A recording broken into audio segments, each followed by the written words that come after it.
In the framework of the 78th session of the United Nations General Assembly, Cuban President Miguel Diaz-Canel offered an interview to our colleague Aissa García in New York. Let's see. Hello, we are interviewing the President of Cuba, Miguel Diaz-Canel, who has had a very busy schedule these days.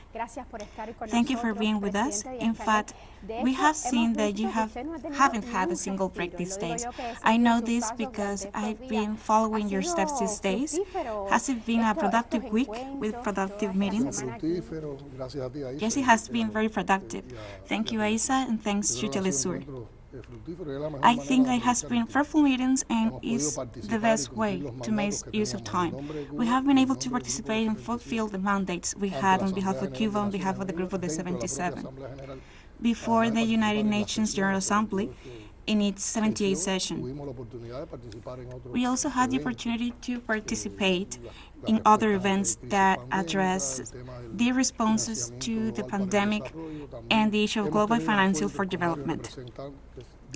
We also have meetings with several North American representatives of different sectors, people who build bridges with the Cuban people, with these institutions who are bringing down the walls of the blockade, which caused so much damage to Cubans.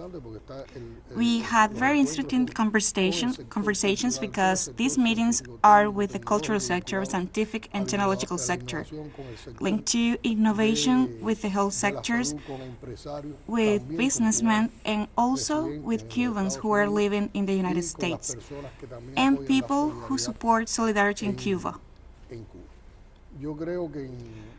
I believe that in the United Nations, there were all kinds of approaches according to the interests of each country. But I believe that there is also a group of countries, the group of 77, not only Cuba, a group that you're presiding. We are presiding pro tempore. We came not only to speak on behalf of Cuba, but on behalf of the group of the 77, which means speaking on behalf of the South countries. I believe there was a consensus in determining that the two fundamental issues today. What are they? Well, at the world level, the unjust, anti-democratic, unequal international economic order that must be changed and that causes the gaps between the developed and the undeveloped. On the other hand, the climate crisis, which is already an emergency, and all the problems that comes with it. These are two transversal axes. Now, there is a whole group of situations in the world, such as crises, conflicts, wars, unilateral coercive measures imposed by some countries, the hegemonic thinking of some powers, the sanctions and everything has increased this situation, for instance, the pandemic. So from these situations, we can see the gaps between the rich and the poor and the gaps to access to knowledge and gender gaps, and those who have access to knowledge and those who not, which is something that was discussed in the Assembly. At the summit, Cuba and the group of the 77 gave continuity to the debate, and therefore they have come to denounce, and I think that this denunciation has had receptivity. Actions has been proposed, and something that also always worries me is how these actions are going to be carried out. In fact, many of these promises have been regarding change. Yes, financing and development. Nothing had happened with $1,000 million pledged for every year by the rich country. And also, how is this aid distributed? Which is not always directed to those who need it the most. Something that is on my mind when I participate in summits. Something that Chavez said. Presidents go from summit to summit, and people goes from Aves to Aves. What is left of these summits for people?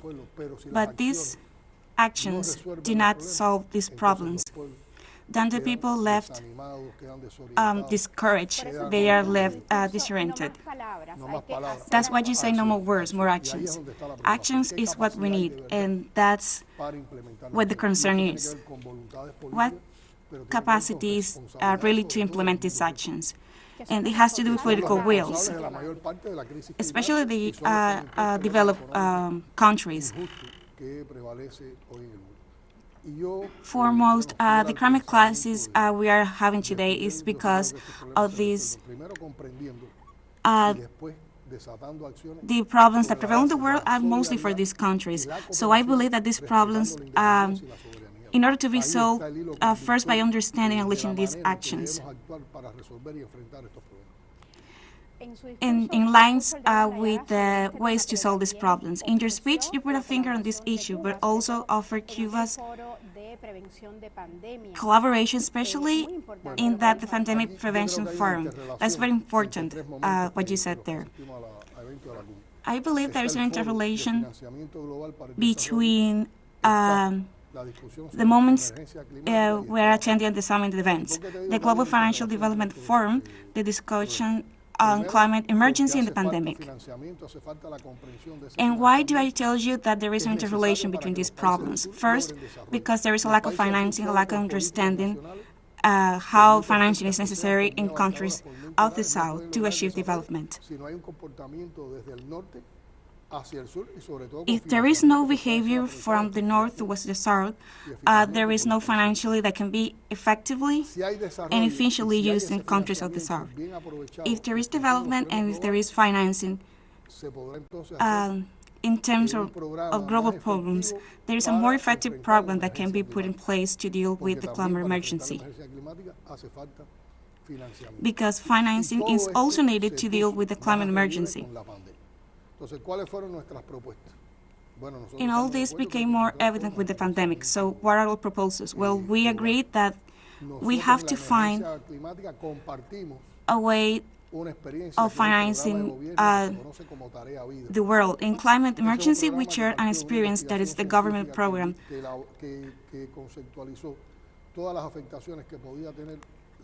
And this program started with scientific research that conceptualized all the effects of the Cuban people. And all this was referenced, and all this allows us to draw public policies in relations where the development zones are, and which are the zones that should not be taken into account because of the climate situation. And this methodology needs to be shared, and we are, in fact, sharing it with countries in the Caribbean.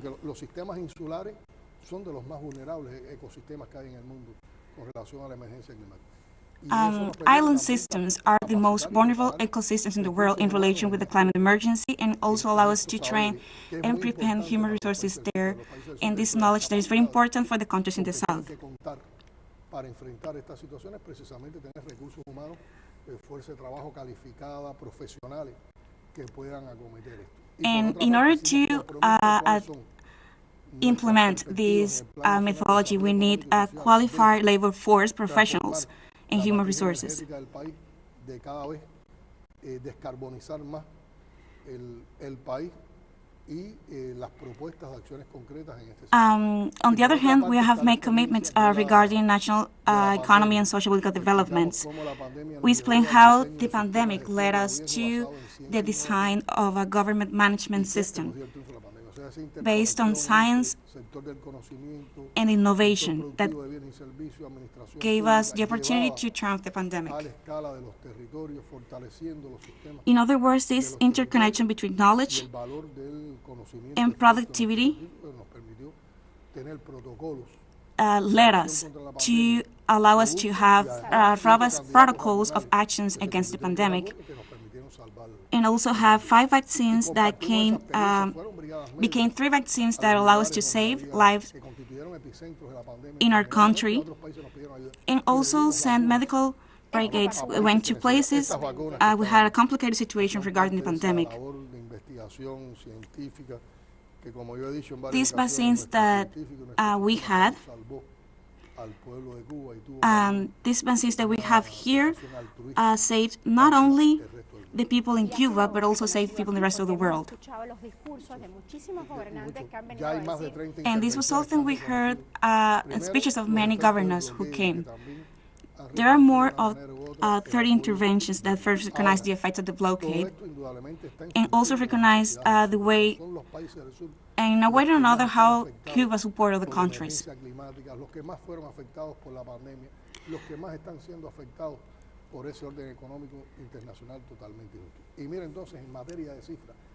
In other words, this is how we address the situation of the pandemic and how the countries of the South are the most affected.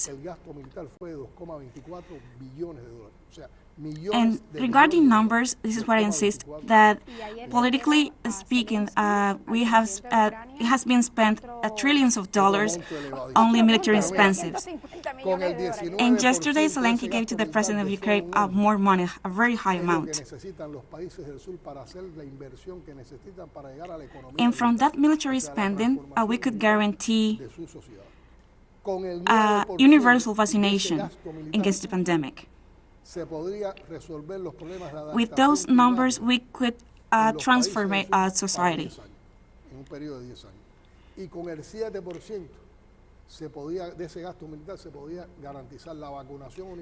With that amount of money used in military, we could invest on digital economy and digital transformation for societies. Because there are still countries that have not been able to vaccinate even 10% of the population. That shows the gaps and inequalities that exist in the world. And furthermore, why would you spend so much money on military expenses? What we need in the world is peace and solidarity. We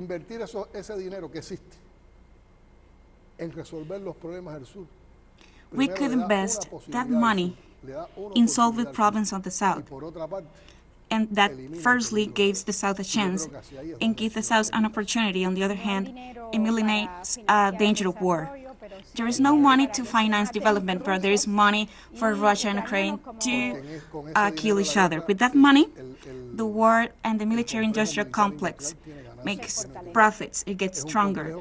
It's complex in order to function and in order to have profits. And it needs war, and that's why it promotes war. Climate change agenda is stalled.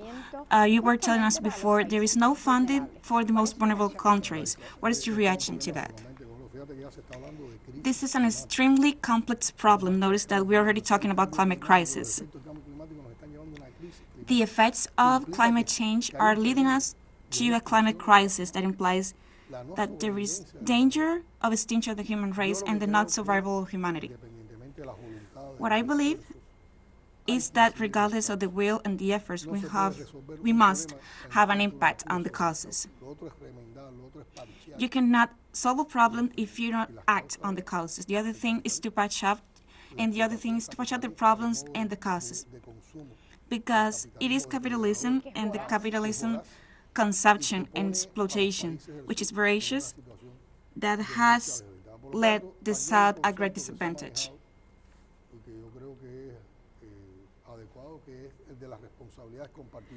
Therefore, here I believe that there is a concept that is used and I believe it's appropriate, which is shared responsibilities.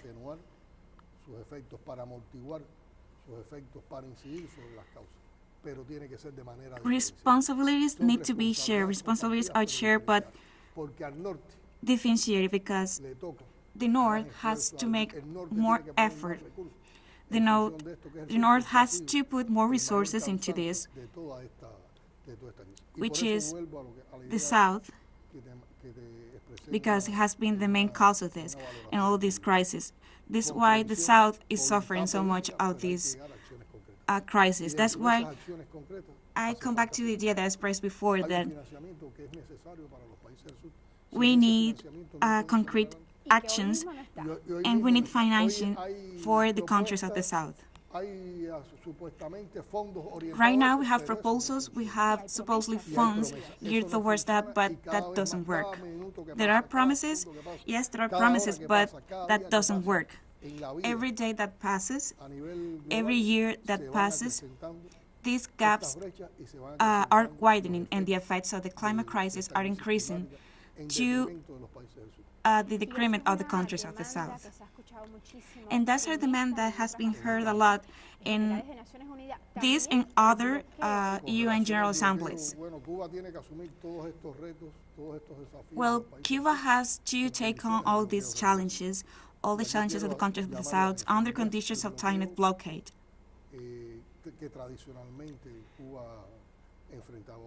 I want to highlight the fact that Cuba is not facing a traditional blockade.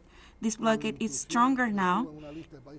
We had 243 measures that Trump applied in 2019, and also including Cuba in a list that countries that supposedly support terrorism.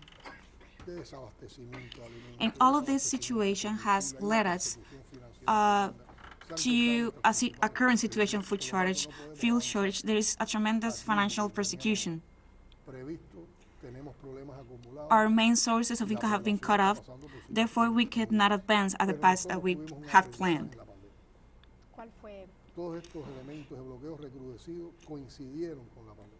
And something that is very important to highlight, that all of these elements of recrudescent blockade coincided with the pandemic. A question that everybody's asking: how could you, as a country, overcome that situation? Well, especially reasoning and thinking, changing the way of thinking, trying to conceptualize, looking for learning that could serve for projections and create a creative answer. Resistance is the word. The issue is not that we only have resisted, but resisting with creativity and with talent, with effort, with our own work we are creating. That's how we created vaccines. No more than 5 nations have created their own vaccines. We have been able to have our own one, despite that. And I say it again, not only the coincidence with the pandemic and with the tightening of the blockade and the inclusion of our country in a list of terrorist countries. So I said that if we were able to overcome that situation, we learned a lot from that. We learned that we are able to achieve food sovereignty to the construction of housing investment and development of social problems to eliminate vulnerabilities, which are facing some families and people in Cuba. And I believe this is the way we must act. This is the road to the triumph. It's a very long road, but is the road that we have always followed, and we need to keep going on that, always ensuring creativity. You referred in your speech to the Cuban people, and you talk about the heroic Cuban people. The Cuban people who deserve prosperity, they long for, especially under this blockade. Thank you very much. Thank you to teleSUR. President Diaz-Canel, thank you very much for making space for us. Let's now take a short break, but remember you can join us on TikTok at teleSUR English, where you will find news in different formats, news updates, and much more. All stories coming up. Stay with us.